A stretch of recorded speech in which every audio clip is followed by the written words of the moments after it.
ያ ያ እስረኛ በቃ ማለት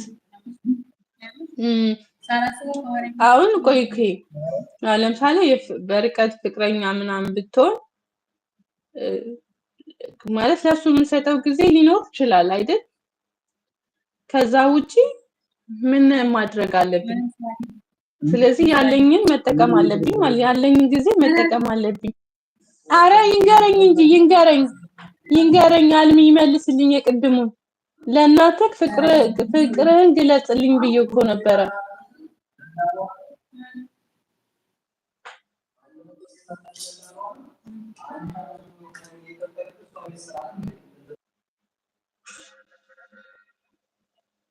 እና ለማንኛውም ማለት ነው አንዳንድ ጊዜ እንደዚህ የሚሉን ሰዎች አሉ። ምን ማለት ፈልገው ነው? አንዳንዴ መልስ አልሰጥም፣ ዝም ነው የምለው። ዝም ብሎ ማዳመጥ። ግን የሚጠቅመኝ ነው መወሰን ነው የምፈልገው። አንተ ቆንጆ ልጅ ነህ አላለችም አልምሻ በፂሻ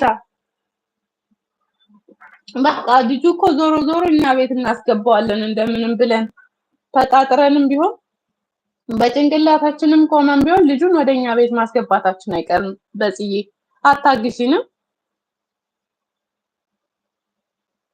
በጽ ታግዢናለሽ ወይስ አታግዢንም ነው ምንድን ነው?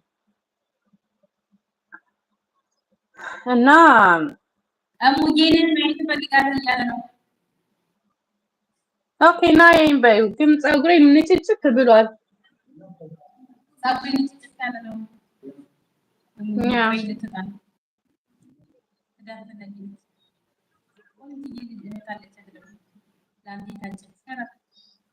ና ፀጉሬን አልፈታሁትም እና ለዛ ነው ያልወጣሁት ደብሮኝ።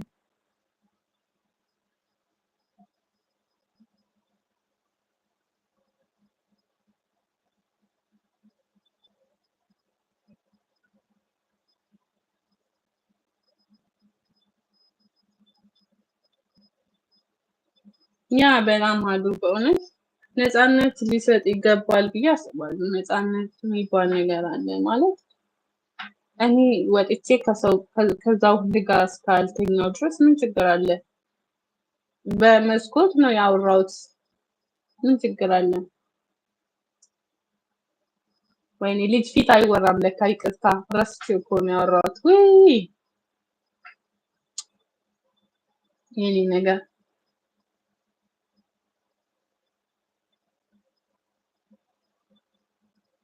አይ ልጅና እናት ሲገናኙ እኮ በቃ እኛ ራሳችን እኮ ምን ይሻለናል? እኔ ራሴ ቀናው እናንተ መውለድ አለብኝ።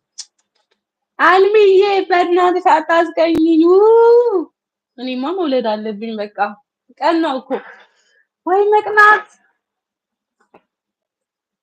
ቀናው እኮ አልሚዬ በጣም እኮ ነው ያስቀናሽኝ።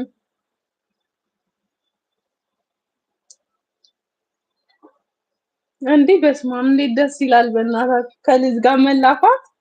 ዚዮ በጣም ነው ደስ የሚለው ስሜቱ።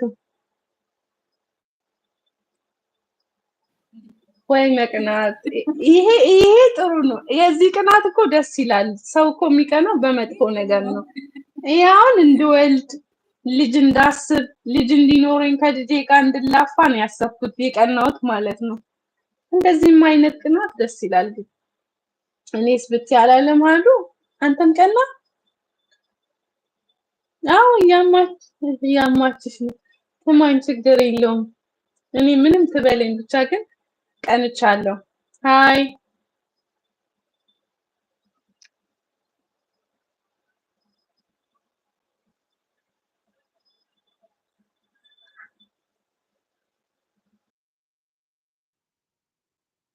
ነው እንጂ ሙዬ እያለች ነው።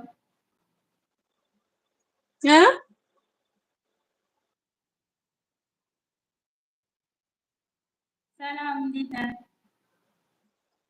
ነው እንጂ ወዴት ሄድሽ እያለች ነው። አለው አስቀናችሁን እኮ ሰላም ቤተሰብ። እኔም ቀናው እየጠበቀ ነው ማኔ። ወይኔ በእናትህ ዛሬ ጭብርር እኮ ብያለሁ። ለዛ እኮ ነው